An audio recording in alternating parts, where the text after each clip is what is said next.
تین کام عید کا چاند نظر آنے سے پہلے پہلے ہمیں مضبوطی سے تھام لینے چاہیے۔ سب سے پہلا کام، رسول اکرم صلی اللہ علیہ وآلہ وسلم نے جب سیڑھی پہ قدم رکھا تو آپ نے آمین کہا، پھر دوسری سیڑھی پہ قدم رکھا تو پھر آمین کہا، پھر تیسری سیڑھی پہ قدم رکھا پھر آمین کہا۔ صحابہ کرام نے سوال کیا، اللہ کے پیارے پیغمبر پہلے ایسا کبھی ہوا نہیں، آپ نے یہ جو آمین کہا ہے ہمیں سمجھ نہیں آئی۔ آپ نے فرمایا، میں جب پہلی سیڑھی پہ چڑھا اور دوسری اور تیسری پہ تو جبریل امین نے 3 دعائیں کی تھی۔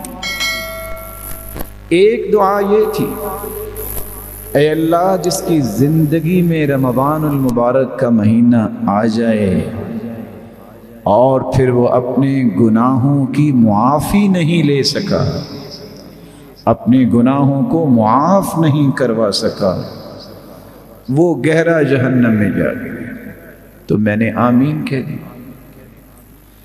پھر دوسری بات جبریل امین نے یہ فرمائی، جس کے سامنے محمد مصطفیٰ صلی اللہ علیہ وسلم کا اسم مبارک آ جائے اور وہ درود پڑھتا، وہ بھی نامراد ہی مرے۔ اور تیسری آمین میں نے اس وقت کہی جب جبریل امین نے یہ کہا، اے اللہ جس کی زندگی میں والدین دونوں یا ایک بوڑھے ہو جائیں اور ان کی خدمت کر کے وہ جنت نہیں حاصل کر لیتا، یہ بھی مراد ہو، یہ بھی بے مراد ہو، تو میں نے اس پر بھی آمین کہا۔ تو آئیے ابھی بھی یہ مبارک گھڑیاں اور ساعتیں موجود ہیں۔ فَأَحْسَنَ وُضُوءَهُ، جو وضو کرتا ہے اور خوبصورت وضو کرتا ہے۔ خوبصورت وضو سے مراد کیا ہے؟ میں ہاتھ دھو رہا ہوں، مجھے یہ یقین ہونا چاہیے کہ میرے ہاتھوں کے گناہوں کو اللہ نے دھو دیا ہے۔ دل لگا کے میں ہاتھ دھوتا ہوں، جلدی سے نہیں۔ میں جب اپنی انگلیوں کا خلال کرتا ہوں تو حدیث کی روشنی میں ان جگہوں میں چھپے ہوئے ناخنوں کے نیچے بھی جو گناہ ہیں اللہ اسے بھی معاف کر دیتے ہیں۔ چہرے کو دھوتا ہوں تو اس تسلی سے دھوتا ہوں کہ آنکھوں کی پلکوں کے نیچے حتی تحت اشفار عینی اللہ ان گناہوں کو بھی معاف کر دیتے ہیں، دھو دیتے ہیں۔ اچھا وضو کرنے کے بعد 2 رکعتیں پڑھی جائے، اکیلے کسی کمرے میں آج 2 رکعتیں ضرور پڑھیے گا، دل لگا کے، یقبل بوجہہ وقلبہ، دل کو بھی اللہ کی طرف لگا کے، چہرہ بھی قبلہ کی طرف کر کے، قلب و قالب کو اللہ کی طرف لگا کے 2 رکعتیں پڑھ لیں۔ 2 رکعتیں پڑھنے کے بعد لا یحدث فیہما نفسہ، ان 2 رکعتوں کو پڑھتے وقت دنیا کا کوئی خیال نہیں آنا چاہیے، کوئی اور دل میں بات نہ لائیے، سوچ کے پڑھنا میں اپنے رب سے کیا کہہ رہا ہوں، سوچ کے پڑھنا کہ سبحان ربی الاعلی اور سبحان ربی العظیم، میں کتنے عظیم اور بلند و بالا رب سے ہم کلام ہو رہا ہوں۔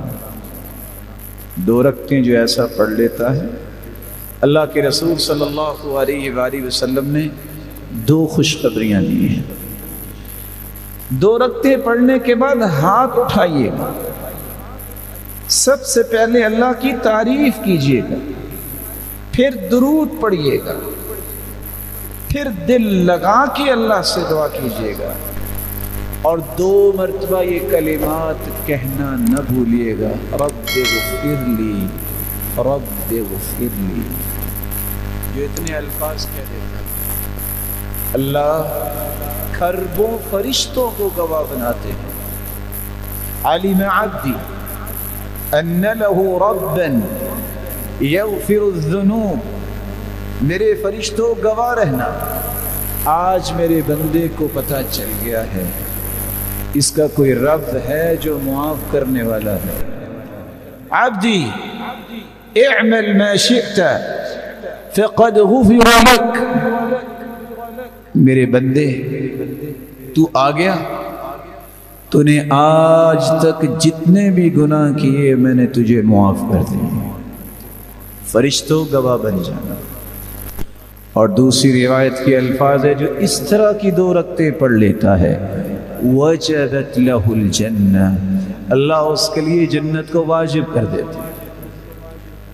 خوبصورت وضو کے ساتھ 2 رکعتیں پڑھیے گا، عید کا چاند نظر آنے سے پہلے لائق ست تکریم بھائی اور بزرگوں یہ عمل ضرور کریں، تاکہ ان لوگوں کی صف میں اور آپ شامل ہو جائیں جن کو اللہ نے اس رمضان میں جہنم سے آزاد کر دیا۔